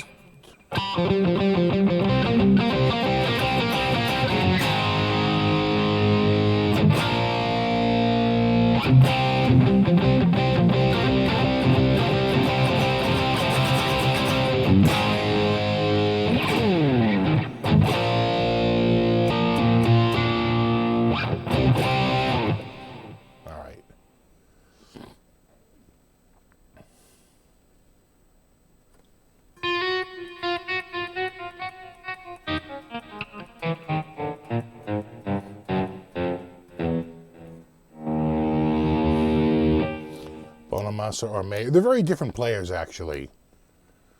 I would say that Bonamassa is more intense and riff-driven, and I would say that,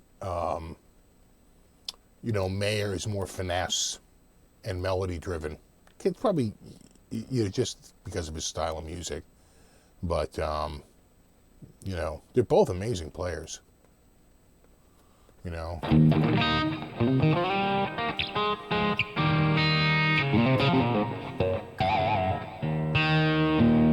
Yeah, Joe Stump is an amazing player.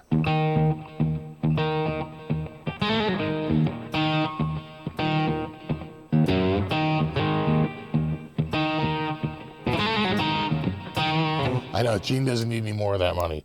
I got copyright strike, not a strike, but, basically, we're taking your money from this video on something, and I was just playing, and they didn't like it. It had no backing track. It was on a live show, and they found a couple little sections, and I was like, really? I should fight it.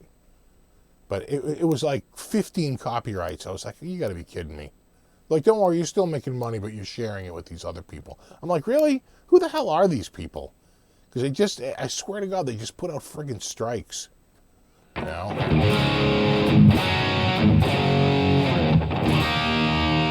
this guitar's way in tune now.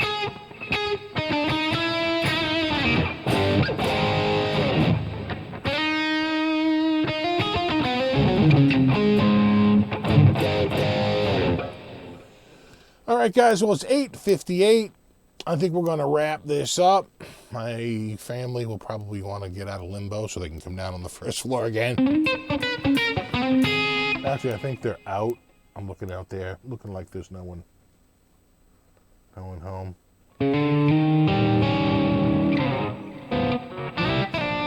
Yeah, happy Memorial Day to everyone in the United States who's celebrating Memorial Day. I got a new flag for the front of the house. My flag was freaking so old.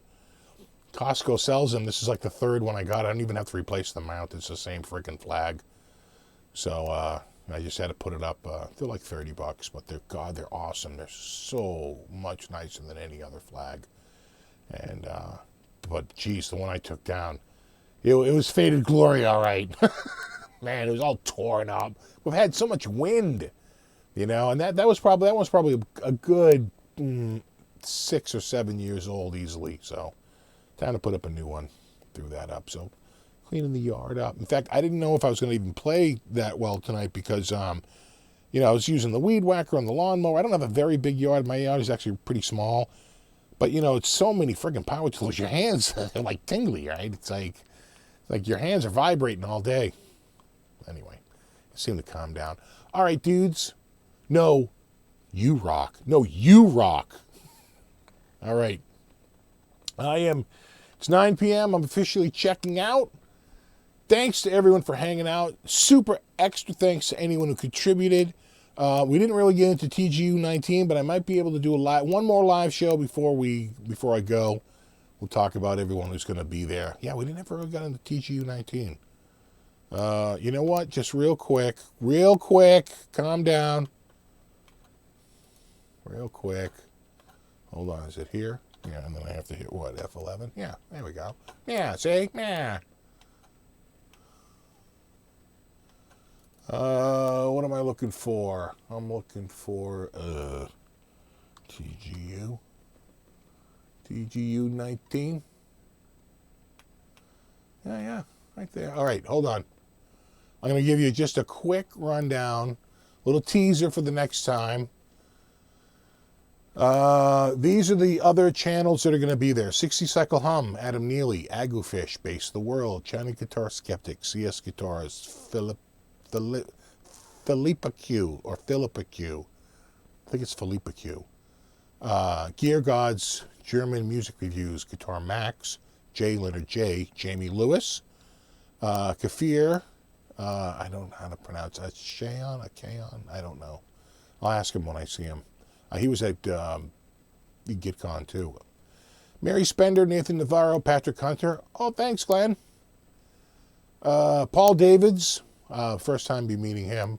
Pete Cottrell, Pete Thorne, Phil McKnight, Produce Like a Pro, Samurai Guitars, Spectra Sound Studios, Steve from Boston. That's me. The Bass Channel, and The Guitar Geek, and The Tone King. For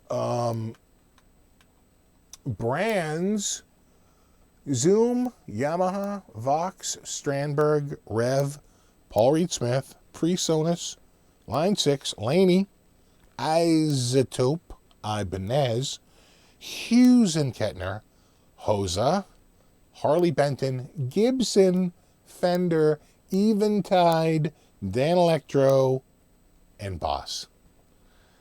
No, you rock. All right, dude, so that's just a little preview. Maybe we'll talk about it next time. Come up with a wish list of who you want me to do a video with. Uh-oh. I'm getting emails from people going, yeah, I might be interested in buying that.